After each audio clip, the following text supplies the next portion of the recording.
Assalomu alaykum. Siz bilan yangi teleloyiha O'zbekiston 2030 dasturida ushlashib turibmiz.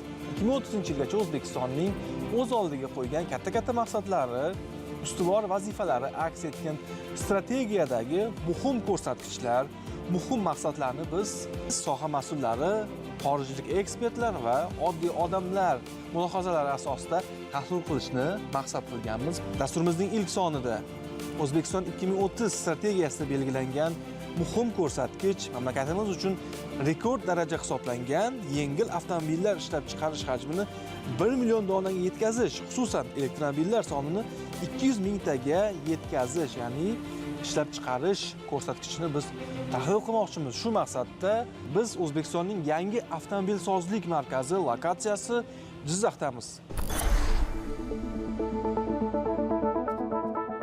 1 million dona avtomobil ishlab chiqarish maqsadi deb aytyapmiz. Katta ambitsiya. 10 yil ichida mana shu maqsadga yetib kelish uchun qanday ishlar qilindi, qanday bosqichga chiqyapmiz? Keling, dastlab shuni tahlil qilsak. Oxirgi 10 yilni analiz qiladigan bo'lsak, 2016-yilda O'zbekistonda avtomobilsozlik sohasida 88 ming dona avtomobil ishlab chiqarilgan. 1 yilda. 1 yilda. 2025-yilda oxiri bilan bu ko'rsatkichimiz 461 ming donaga. Demak, bu 5 barobardan ko'proq o'sish qayd etildi. Bu birinchi yo'nalishimiz. Hajmlarni ko'rib chiqadigan bo'lsak, mana 2016-yilda 4,2 trillion so'm, ya'ni 1,4 milliard dollar bo'lgan bo'lsa, 2025-yilda oxiri bilan bu raqamlarimiz 7,5 milliard dollarga yetkazildi. 2017-yilga qadar bir dona O'zbekiston hududida OEM deymiz, original ishlab chiqaruvchi zavod faoliyat yuritgan bo'lsa, bu raqam mana 2025-yilda oxiri bilan 8 dan ortiq brendlar hozirgi kunda faoliyat ko'rsatyapti. Bu avtomobil zavodlari bilan birgalikda butun sanoat zanjiri qanday rivojlanib kelganligi bo'yicha e'tiboringizni qaratmoqchiman. 16-yil taxminan O'zbekiston hududida 110 ga yaqin mahalliy korxonalardan 1,1 trillion so'mlik mahsulotlar, komponentlar xarid qilingan. Endi mana 2025-yilga kelib 19,5 trillion so'mga yetdi. Mahalliy korxonalarimiz xarid qilayotgan 360 dan ortdi. Bularning hammasi prezidentimiz tomonidan to'g'ri siyosat, juda bir katta mashaqqatli mehnat, yaratilgan sharoitlar mevasi hisoblanadi. Bu yilgi rejalarimizni ham prezidentimiz aniq belgilab berdi. 510 ming. 500 mingdan kam bo'lmasin. Yarim milliondan ortiq ishlab chiqarish bu yil ta'minlanadi. Bunga bozor bor, kerakli sharoitlar yaratilishi bo'yicha topshiriqlar berildi. Aholini sotib olish qobiliyati o'sdi. Aholi hozir yangi texnologiyali avtomobillarga ehtiyojini ko'rsatyapti. Demak, 2026-yil yarim milliondan ortiq bo'lgan plankaga erishamiz. Bugungi kunda O'zbekistonda avtomobil bozorining qamrovi 12 milliard dollardan oshdi. Mahalliy avtomobil sanoat ishlab chiqaruvchilarimiz ulushi mana 7,5 milliard dollarga yetgan bo'lsa, hali ham biz yana katta, demak 5 milliard dollarlik bozorga egamiz. Iqtisodiyotdagi ulushini agar olib ko'radigan bo'lsak, 2017-2024-yillarda avtomobil sanoati yalpi ichki mahsulotda 0,7% dan 1,7% ga yetgan. Undan tashqari avtomobil sanoatida yaratilgan har bir ish o'rni turdosh sohalarda yana 10 tagacha ish o'rni yaratadi. 10 yillar oldin avtomobil sotib olish juda qiyin bo'lardi.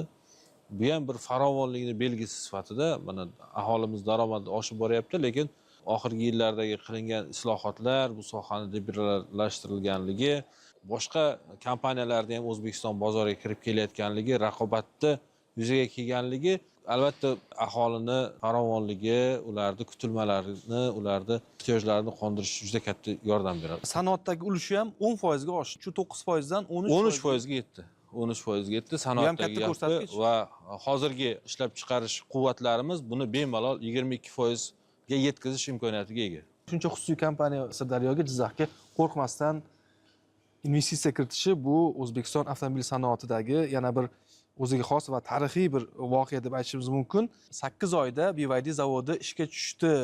Bu BYDning tarixida ham rekord bo'ldi degan fikr aytilgandi. Rekord darajadagi tezlik bilan ishga tushgan zavodni bugungi ko'rsatkichlari qanday? Assalomu alaykum.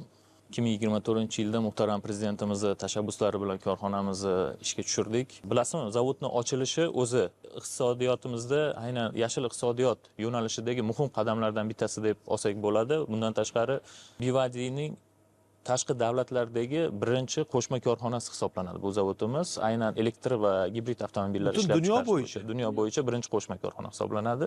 Yana muhim bir ko'rsatkich, korxonamiz 25-yilda 3 yulduzlik zavod maqomiga erishdi. Bu BYDni boshqa davlatlardagi zavodlarning ichida birinchi bo'ldik. Ekspertimiz aytib o'tdi, har bir avtomobil sanoatida yaratilgan ishchi o'rni bu turdosh yo'nalishdagi korxonalarda 10 ga yaqin, demak 16 mingta qolgan turdosh sohalarda ish o'rni yaratilgan. 25-yilda natijasi 20 ta, demak 5 baravarga o'sish amalga oshirdik. O'zbek avtosanoatidagi o'sish sur'atlarini ta'minlashga hissa qo'shayotgan kompaniya ADM Jizzax. Doniyor aka, xush kelibsiz. Assalomu alaykum.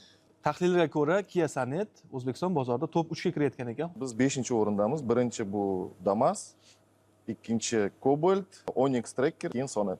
Temp rosti bo'yicha Sonetimiz birinchi o'rinda desak bo'ladi. Juda qisqa muddatda qanday bu natijaga erishdingiz? Biz avtomobil sohaga kirayotganimizda, Jizzax viloyati bilan investitsion соглашение tuzayotganimizda hamma bu sohani konservativ soha ko'rgan, bu sohaga kirish mumkin emas deb o'ylagan. Bizning kompaniyamiz 100% xususiy investitsiyaviy birinchi zavod O'zbekistonda. Boshlaganda ko'pchilik ishonmagan, qanaqasiga qilsa bo'ladimi, частный zavod ochsa bo'ladimi deganda, muhtaram prezidentimiz ishonganlar. Uzoqni ko'ra bilganlar. Uzoqni ko'ra bilganlar, shu narsaga ruxsat berganlar. 24-yil to'liq siklga o'tganmiz. Hozir investitsiyamiz bizda 400 millionga yaqin. O'tgan yili biz 45 mingdan oshiq mashina ishlab chiqarganmiz. Bu yilgi ham biz yana o'sishni ko'zda tutganmiz. Partnyorlarimiz hammasi O'zbekiston bozori eng perspektiv rivojlanadigan bozor deb hisoblaydi. Eng yuqori tempda rivojlanayotgan davlat hisoblaydi. Shuning uchun ko'proq investitsiya, yangi texnologiyalar berishga tayyor. Lokalizatsiyamiz 38% dan oshgan. Biz ishlayotgan partnyorlarning ichida bizning zavod eng yuqori lokalizatsiyaga erishayotgan korxona hisoblanadi. Ular bilan ishlayotgan boshqa davlatlarning ichida eng yuqori lokalizatsiya bizda. Yana ham bizga ko'proq ishonch bildiryapti, yana lokalizatsiyani oshirish bo'yicha. Ishimizni tan olib, boshqa davlatlarga ham chaqiryapti, injenerlaringiz kelsin, yordam bersin. Chet ellik brendlar bilan ishlash ham juda ham qiyin. Qanday ko'ndirib olib kelgansizlar? Prezidentimizni qilayotgan siyosati, liberalizatsiya, butun dunyoga ochib bergani eng asosiy turtki shu bo'lgan. Biz shu imkoniyatlardan foydalanib, to'g'ri muzokara olib borganmiz. Yana bir suhbatdoshimiz Baxtiyor aka, xush kelibsiz. Assalomu alaykum. Sirdaryo viloyatida avtomobil klasteri tashkil qilishga bel bog'lagan kompaniya vakilisiz, Asaka Motors. Sizlarda qanday o'sish bo'ldi? Prezidentimiz 2023-yili Sirdaryo viloyatiga tashrif chog'ida shu Sirdaryo viloyatida avtomobil ishlab chiqarishni yo'lga qo'yamiz degan topshirig'iga asosan Sirdaryo tumanida biz ishlab chiqarishni yo'lga qo'ydik. Birinchi hamkorimiz Exit kompaniyasi bo'lgan, Xitoyning Exit kompaniyasi. 3 ta modelni ishlab chiqarishdan boshladik. 2024-yili model qatorimizni kengaytirishga erishdik. Bu O'zbekistonga Hyundai avtomobillarini olib kirish bilan bog'liq bo'ldi va 2025-yili biz uchun eng omadli yil hozircha. Dinamikamizni ko'rsak, 2025-yil biz ishlab chiqarishimizni 7 baravardan 10 baravargacha oshirishga erishdik. Bozordagi ulushlarimiz ham oshdimi? Asaka Motors birinchi yili 100dan 2-3% tashkil qilyapti. 0,02-0,03. 2024-yili shu 0,5%ga yetib bordi. 2025-yili 4,5%ga yetdi ulushimiz. Loyihamiz ikkita etapdan iborat edi. Birinchi etapimizga 20 million dollar sarmoya rejalashtiryaptik. Hozirgi kunda 30 milliondan oshib ketdi. Va shunga yarasha 2026-yilda 25 mingtadan oshiq SKD usuli bilan avtomobil ishlab chiqaramiz. Xuddi Sirdaryoga o'xshab, Jizzaxda ham ilgari biz avtomobilsozlikda tasavvur qilmaganmiz. Va bugun lekin Jizzax viloyati O'zbekiston avtosanoatida 25%lik ulushga ega. 4dan 1 degani, chorak qismi degani BYD shu yerdan chiqyapti, Jizzaxdan chiqyapti. Kia brendi shu yerdan chiqyapti. 10 yil ichida nimalar o'zgarib ketdi Jizzaxda avtomobilsozlik bo'yicha? Bu albatta inson tasavvurga sig'maydigan jarayonlarda. BYD makonida turgan joyimiz paxta maydoni edi, ekin maydoni edi. Vaqti kelib bu yerda mana shunday gigant zavod quriladi, biz 7 uxlab tushimizga kirmagan. Bizning ko'z o'ngimizda mana qator zavodlar ishga tushdi. Bu muhtaram prezidentimizning avtomobil sanoatini keskin rivojlantirishga qaratayotgan jiddiy bir e'tiborning samarasi deb o'ylayman. Jizzaxlarning bir faxriga aylandi. bu avtomobil sanoat korxonalari. Kirib kelayotgan zavodga ko'plab insonlarni ko'rdim, ko'pi o'zimning mahalladoshim, o'zimizning qora ko'zlar. Hurmatli prezidentimiz har safar bizning viloyatimizga kelganda bu yerda mana shu avtomobil sanoatini jadal rivojlantirishga jiddiy e'tibor qaratadilar. Yana bir xarakterli tomoni, bir paytlar mana avtomobil sotib olishga odamlar navbatda turgan paytlari bo'lgan. Ololmagan ham. Hozir mana do'konga boring, avtomobilning istalgan nimasini sotib olishingiz mumkin. Imkoniyat zo'r. Aholining shunga yarasha bir talabi ham bor. Talab bor ekanki, million talab avtomobil chiqarishga zarurat tug'ilyapti. Balki kelajakda undan ham oshib ketar. Men yoshim mana 80 ga kirdi. Bitta ahok zavodi bo'lar edi. Bir Gamtosh degan joyimizda. Keyin mana shaharda qurilish materiallar ishlab chiqaradigan bir kombinat bo'lardi. Boshqa bir zavod yo'q edi. Keyinchalik mana akkumulyator zavodi qurildi xolos.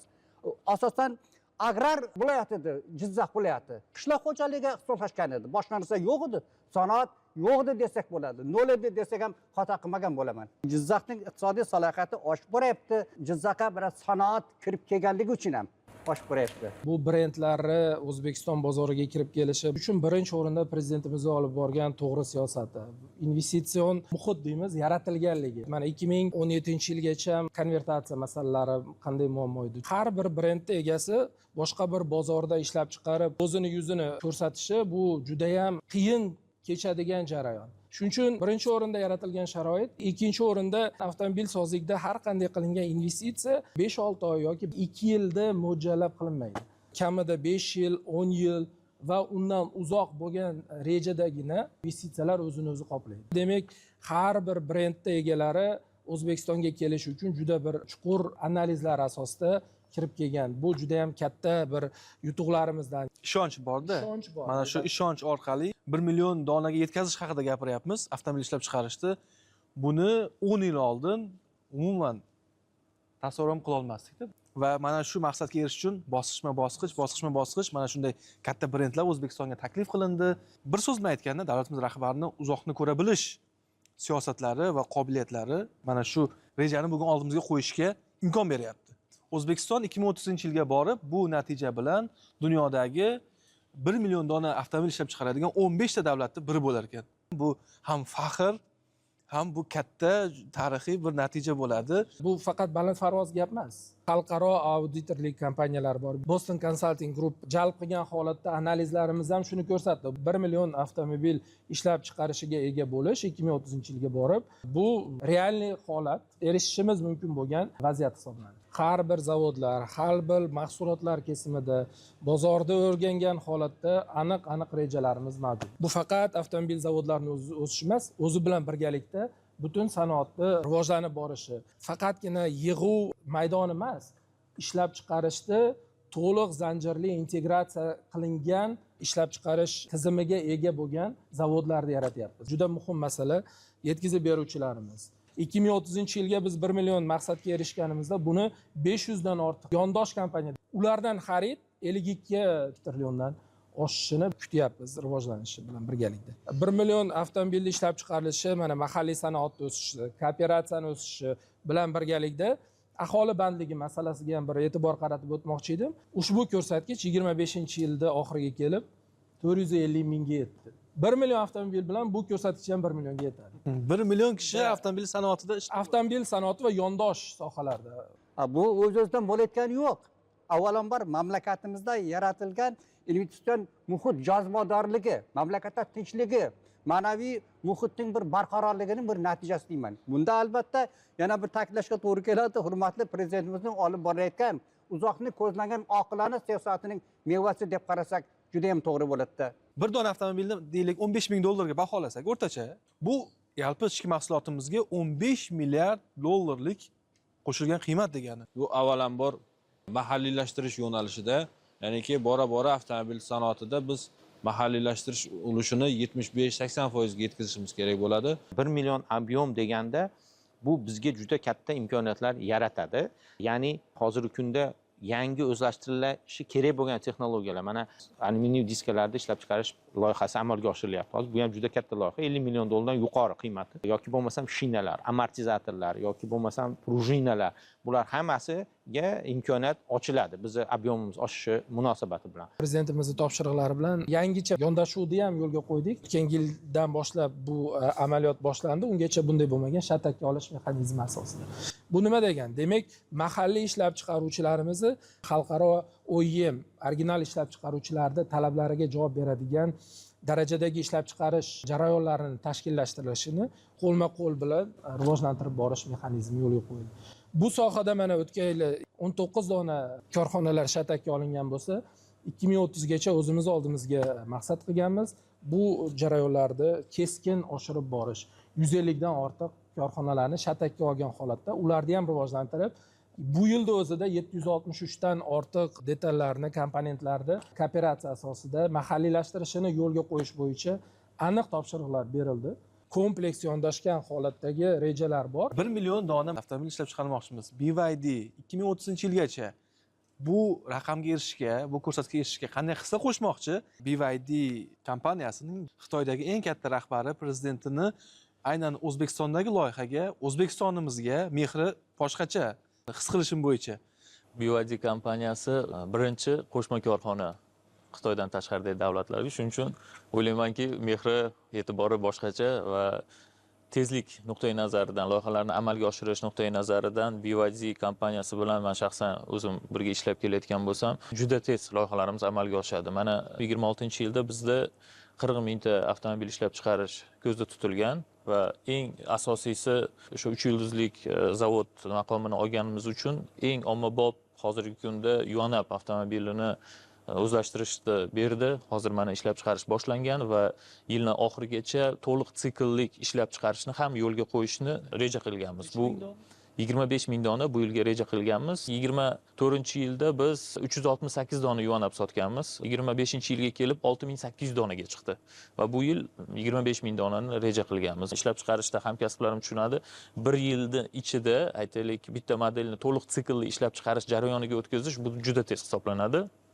Shu sababdan bizga bo'lgan e'tibori umuman texnologik jihatdan, standartlashtirish, umuman barcha jihatdan e'tibori juda yaxshi deb o'ylayman. Endi 26-yilning kesimida agar 40 mingta bo'ladigan bo'lsa, biz mana 2030-yildagi rejalarni gapiryapmiz. Elektr va gibrid avtomobillarini ishlab chiqarish quvvatini 200 ming donaga oshirish. Bunda yana qo'shimcha 200 million dollarga yaqin investitsiya kiritgan holda yangi quvvatlarni o'zlashtirish rejamizda bor. 10 ga yaqin yangi modellar o'zlashtirish 200 mingga chiqqanda hozir reja qilinyapti. Bu yerda eng asosiy turadigan masala aytaylik texnologik yechimlarni topganmiz, imkoniyatimiz bor, sarmoyani va hokazo. Asosiysi kadroviy salohiyatimizni yetkazib olish. Ya'ni 200 mingga BYD avtomobillarni ishlab chiqarish yetganda eng kamida bizda 10 mingga yaqin yana qo'shimcha ish o'rinlari yaratiladi. Bitta Jizzaxda o'zida. Bitta Jizzaxning o'zida 10 mingga yaqin ish o'rinlari yaratiladi. Bundan tashqari turdosh korxonalarda yaratilishi kutilyapti. Bu nima degani?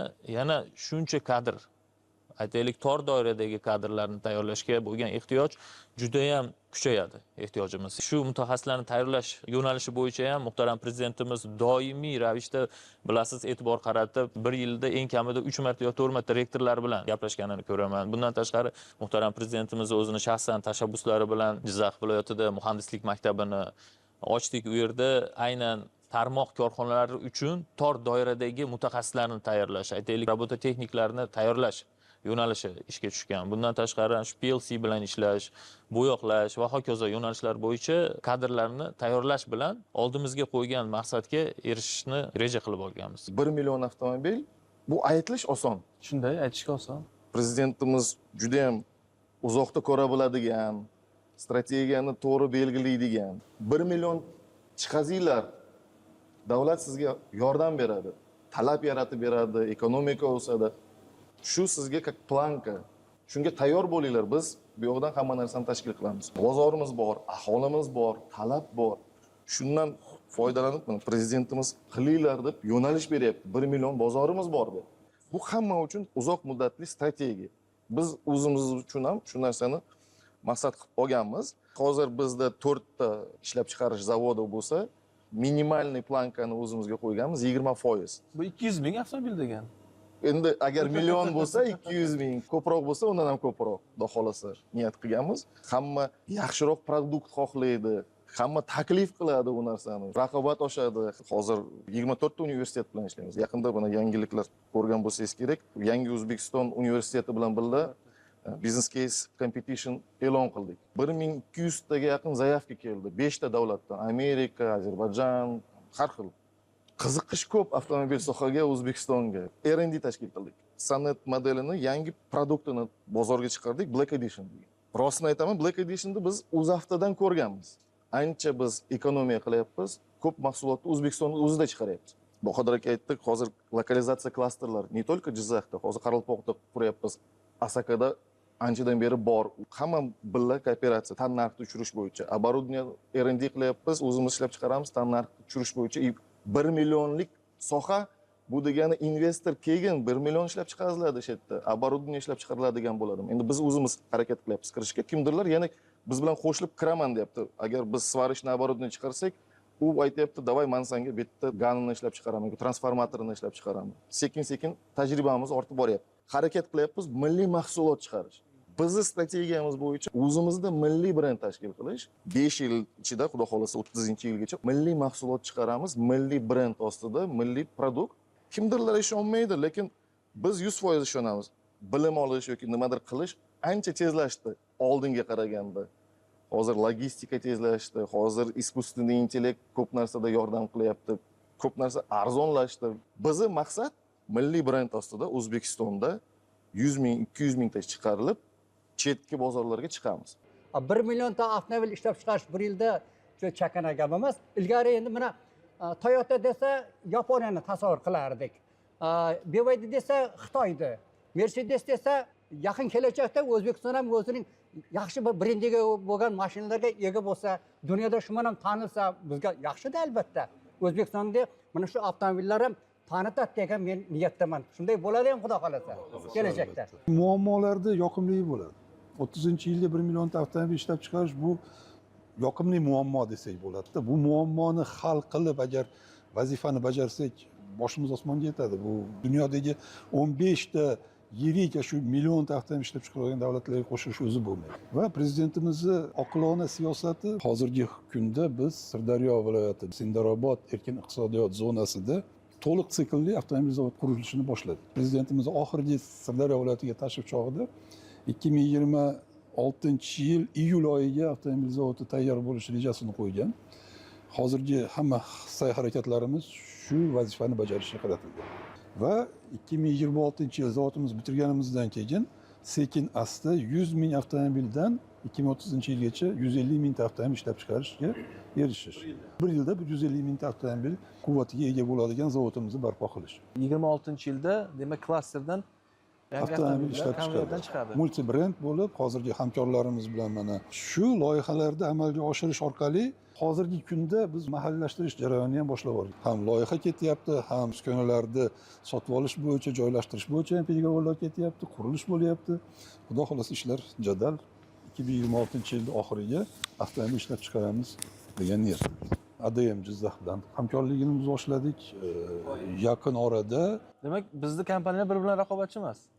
Yo'q, o'ziga yarasha raqobat bor, lekin shu raqobat orqasidan hamkorlik ham tug'ilib o'sar ekanda, bu qanaqadir bir yangi tendensiya. Kadrlar salohiyati bo'yicha ham alohida to'xtamoqchiman. Ishni boshlaganimizda Sirdaryo tumanida endi agrar tuman juda katta oqim keldi bizga ishga joylashgan. Boshida. Shu narsaga amin bo'ldikki, salohiyatimiz yetarli. Sirdaryo agrar tumanida shunchalik salohiyat bo'lgandan keyin bu markazlarda qanchalik bo'ladi? Kadrlarning salohiyatini ko'rib, biz o'sha 94-yil O'zda avtoni boshlaganimizdagi holatni esimga keltiraman. Chet eldan kelardi. Bari mutaxassislar Koreyadan, Yaponiyadan, Germaniyadan. Shuni aytmoqchimanki, kadrlar salohiyati bo'yicha 2030-yilgacha katta ishlar amalga oshiriladi. Loyihamiz oxirgacha amalga oshirganimizdan so'ng biz reja qilyapmiz 4000 ta ish o'rni yaratish. Sirdaryo tumani uchun bu juda katta ko'rsatkich bo'ladi, 4000 ta va undan tashqari albatta mahalliylashtirish korxonalari bilan jami 10 mingtaga yaqin ish o'rni yaratiladi degan rejalarimiz bor. Mana Baxtiyor aka, mahalliylashtirish masalasini aytib o'tdingiz. Shu o'rinda biz BYD zavodini mahalliylashtirish masalalari bilan shug'ullanadigan mas'uli Shavqatbek aka bilan ham fikrlashsak, zavodda mahalliylashtirish darajasi qaysi bosqichda? Mahalliylashtirish mana shu zavod barpo bo'lgandan boshlab ikkita yo'nalish bor. Birinchisi zavodimiz o'zida, ya'ni mana payvandlash sexini ikkinchi bosqichini amalga oshirganmiz. Bu yerga 10 million dollar investitsiya kiritib, 24 ta yangi robot o'rnatganmizda 880 ta payvand nuqta qo'shildi. 50 ta yangi ish o'rni yaratildi. Ya'ni o'zimizda ham rivojlanish ketyapti. Va parallel ravishda mana bu yilda 3-bosqichini rejalashtirganmiz. Yuan modeli bilan birga yana 10 million dollar qo'shimcha investitsiya ajratiladi va hamda 1600 ta yangi nuqta o'rnatiladi. O'tgan yil 100 dan oshiq detallar lokalizatsiya bo'ldi. Shundan 72 ta detal Song Plus modelini o'zida. Bu hamma katta qismlar bugungi kunda mahalliylashgan. Bu oyna bo'ladi, o'rindiqlar bo'ladi, plastik benzobak, tom qoplamalari, pol qoplamalari, oldi bamperlar degan hamma narsalarimiz hozirgi kunda lokal bo'lgan. Yana buni kengaytirish bo'yicha ishlar olib borilyapti. Bitta katta tendensiyani aytishim kerak. Bu oldin butlovchi qismlar ishlab chiqaruvchi korxonalar asosan Koreya bilan tashkil bo'lgan. Texnologiya Koreyadan kelgan bo'lsa, hozir tendensiya o'zgaryapti. Plastik benzobak ishlab chiqargan yap xorijiy investitsiya bilan kirgan bo'lsa, hozirgi kunda mana Jizzaxda o'zida Jinteng Avtomotiv degan kompaniya mana shu Jizzaxda texnoparkda 5 million dollar investitsiya kiritib, simlarda Jigут sim to'plamlarini ishlab chiqarishni yo'lga qo'ydi. Song Plus modelini simlarini o'zlashtirdi va ularda ham 100 dan oshiq yangi ish o'rni yaratildi. Bu bizga bir yilda 7 million dollar importni tejash imkoniyatini berdi. Endi tendensiya mana shu O'zbekistonda qolyapti. O'zbekistonni O'zbekistonda ish haqi bo'lib qaytyapti, soliq bo'lib qaytyapti. Xuddi shunday. Hamda qo'shilgan qiymat ortyapti. Biz ularga muzokaralar davomida shunaqa talab qo'ydikki, O'zbekistonda simini ishlatamiz. Ya'ni mis O'zbekistondagi bo'lishi kerak deb. Ular reja qilyapti. Bu yerdan turib Xitoyga simda eksport qilishdi. Endi biz masalan 50 mingta mashina ishlab chiqarsak, Xitoy BYD 5 millionga yaqin mashina ishlab chiqaryapti. Bu yerdan shu qo'shilgan qiymat bilan bizning misimiz yoqqa sim bo'lib eksport bo'ladigan bo'lsa, bu ham katta potensial bor.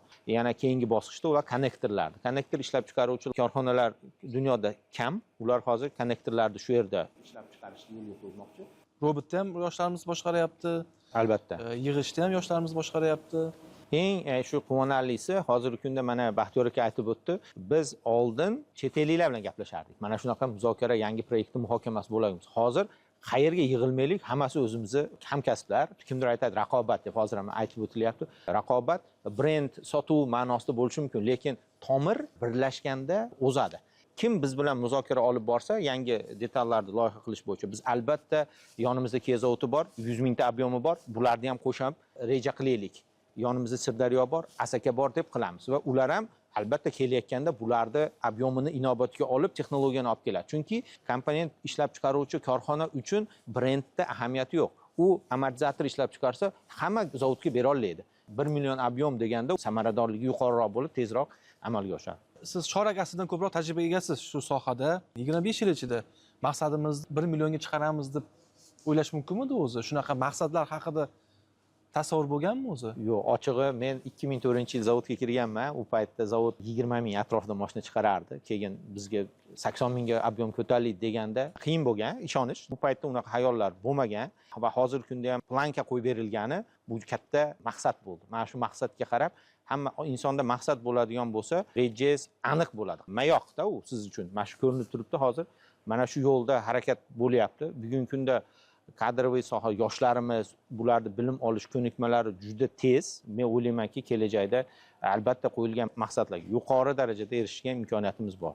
Hozir O'zbekiston bozori emasda, mintaqadagi bugungi do'stlik muhiti mintaqa bozorini ham bizga ochib berdi. Qozog'istonda o'tgan yilgi dinamikani ko'rsangiz, O'zbekistonda ishlab chiqarilgan Cobalt avtomobili xalq avtomobili nomiga erishdi-da. Qozog'istonda katta ko'rsatkich. Barcha oylarda nomer 1 deymiz, birinchi o'rinda sotuvi bilan o'zini ko'rsata bildi. Eksport salohiyatimiz ham yildan yilga oshib borib, 2025-yilda 800 million dollarga yetdi. Qo'shni davlatlarimizda ham bizning avtomobil markalarimiz ishlab chiqarishi juda muvaffaqiyatli amalga oshirilyapti. Masalan, 17-yilga qadar biz faqat tayyor avtomobillarni eksporti bilan cheklangan bo'lsak, 2017-yildan biz yangi etapga olib chiqdik bu narsani. 2021-yil mana Qozog'istonda Chevrolet avtomobillarini yirik o'zillik yig'ish loyihasini yo'lga qo'yildi. Xuddi shu yili Ozarbayjonda yo'lga qo'yildi. Yana Qirg'iziston Respublikasida zavodimiz mana ochilishi 2024-yil bo'lib o'tdi. Hozir biz bu etapda ham yana keyingi rivojlanish bosqichiga olib chiqish bilan ishlayapmiz. Ya'ni mayda o'zillik ishlab chiqarishni eksport bozorlarimizda tashkillashtiramiz. O'zbekiston ishlab chiqarish hubiga aylanadi. Komponentlarni ishlab chiqaramiz. Texnologiyalar bizdan bo'ladi. Bularni biz yetkazib beramiz. Shu bilan birgalikda mana hozir Qozog'istonda birinchi loyihamiz ishga tushgan bo'lsa, bu yil mana Ozarbayjonda bunday ishlab chiqarish bo'yicha loyihalar amalga oshirilyapti. Xalqaro miqyosda ham chet elga eksport qilinayotganligi ham odamni quvontiradi. Eksportga qancha ko'p yo'naltirsa, ko'p valyuta tushishi degan so'z, bu aholining turmush farovonligi oshadi degan so'z.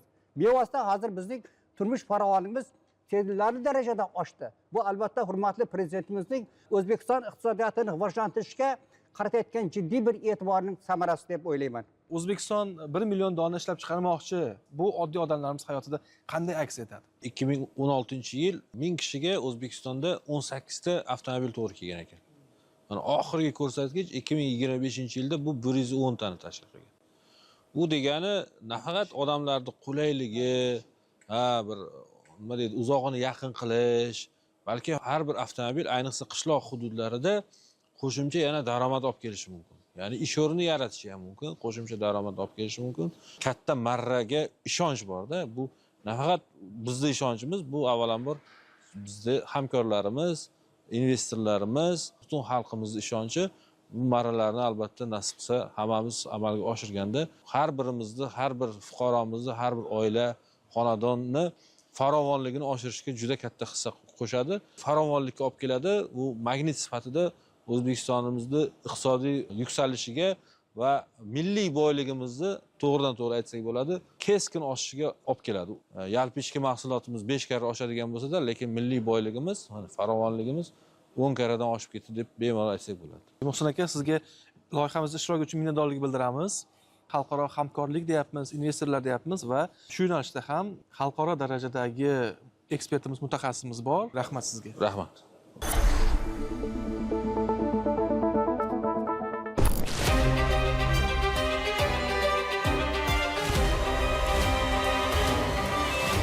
Assalomu alaykum. Assalomu alaykum. Xush kelibsiz, Lola xonim. Assalomu alaykum.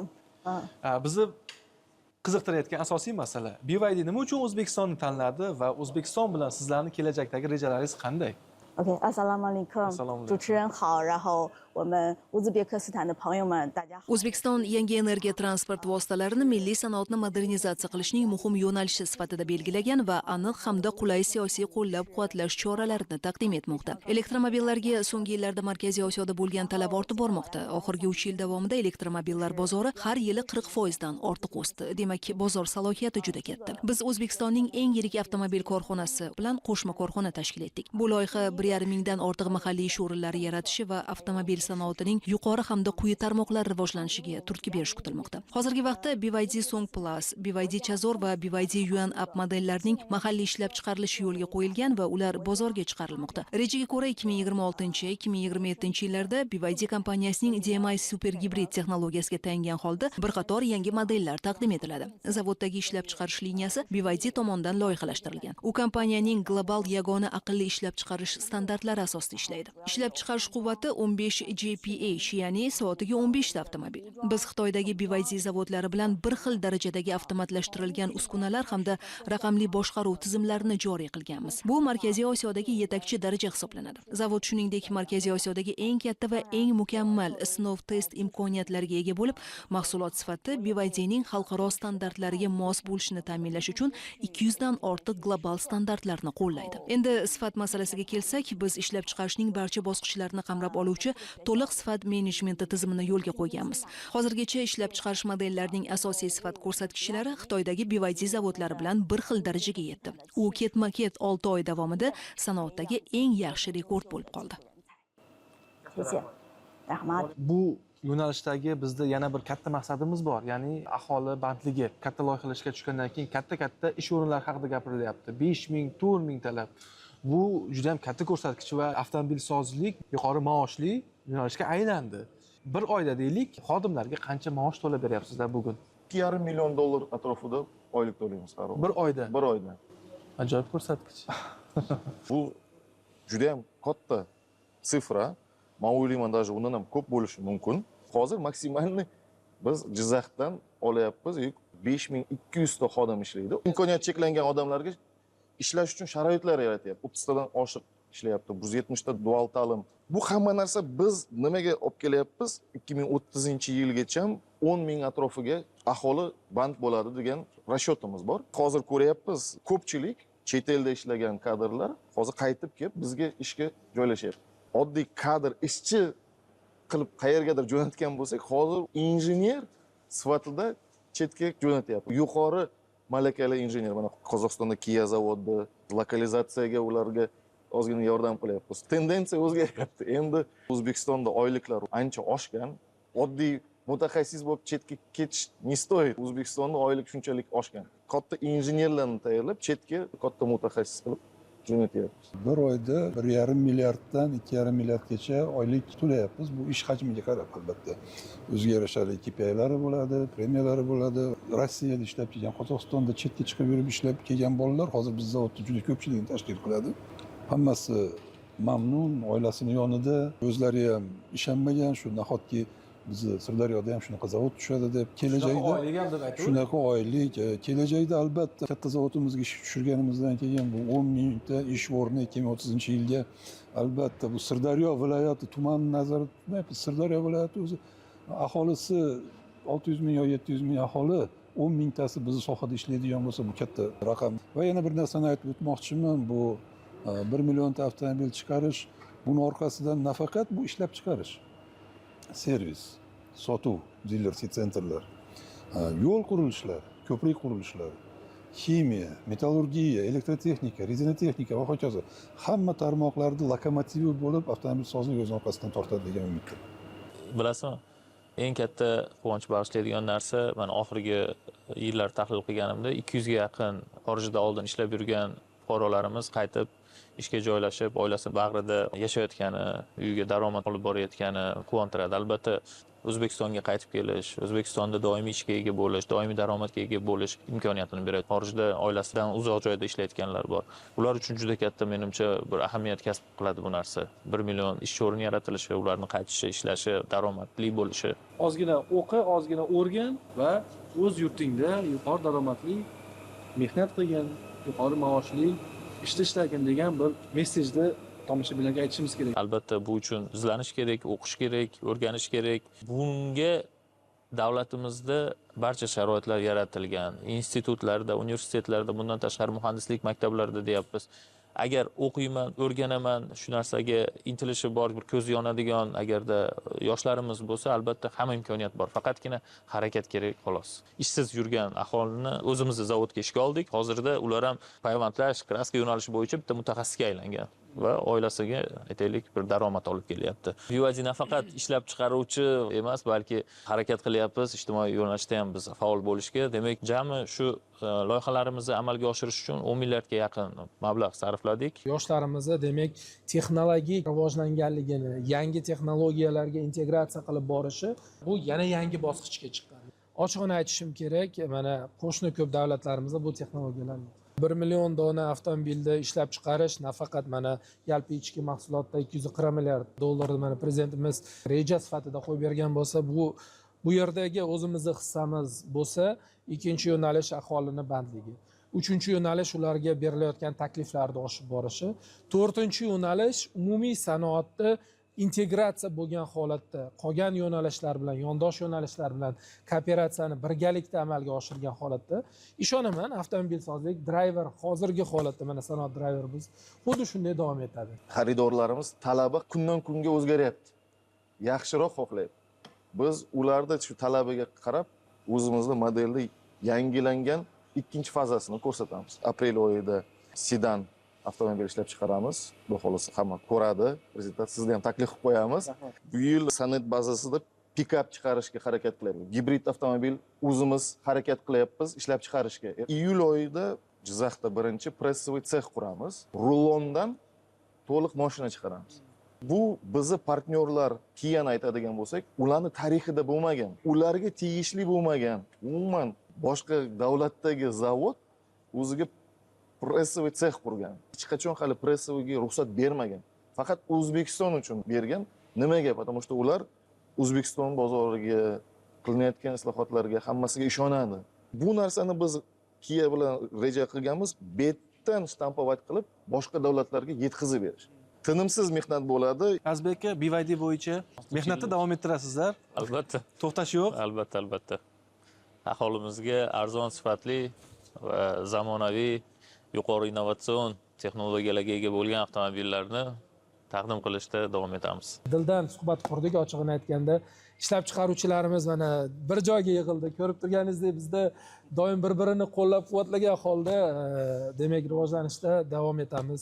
O'zimizni mehnat, mashaqqatimiz bilan barcha yutuqlarga erishamiz. Mana shu zavodlarda aynan yoshlar ishlayotgan odamlarni quvontiradi. Yoshlar. Bu yoshlarning bugungi kunda bir intellektual salohiyati ham, kasb mahorati ham ancha yuqori deb o'ylaymiz. Ularning aqliy salohiyati ancha o'sdi. Chet ellik mutaxassislardan shu sohada ishlayotganlardan aslo qolishmaydi. Ishlayotgan bolalarni ko'rayapti-da, boshqa bolalar orzu qilyapti. Bir nevara mazra o'qiyapti, texnikumda uniki mashina sozlik bo'yicha. Xudo xolasa kelib ishlaydi, nasib qilsa, yo Kiyada, yo bu yerda, yo boshqasida ishlaydi, nasib qilsa. Sizlar Cobalt tezroq BYD qiling endi. Endi prezidentga rahmat. Bugungi muloqot uchun minnatdorlik bildiramiz. Tomoshabinlarimiz bugun O'zbekiston avtosanoati qaysi bosqichda va katta ambitsiya bilan 2030-yilda qanday darajaga chiqishini, bu O'zbekistonimizni iqtisodiyotiga nima berishini mulohazalarimizdan yaxshiroq anglashdi degan umiddamiz. Siz O'zbekiston 2030 teleloyihasining dastlabki sonini tomosha qildingiz va biz unda strategiyamizning 182-samaradorlik ko'rsatkichi, ya'ni yengil avtomobillar ishlab chiqarish hajmini 2030-yilga borib 1 million donaga yetkazish maqsadini tahlil qildik. Bizning dasturlarimiz yuksalishda davom eting. Biz mana shunday xalqcha tahlillar bilan yana e'tiboringiz markazida bo'lamiz. Sog' bo'ling, salomat bo'ling. Hammaga rahmat, sog' bo'linglar, charchamasizlar. Rahmat Bahodir aka. Rahmat aka. Do'nar aka. Rahmat.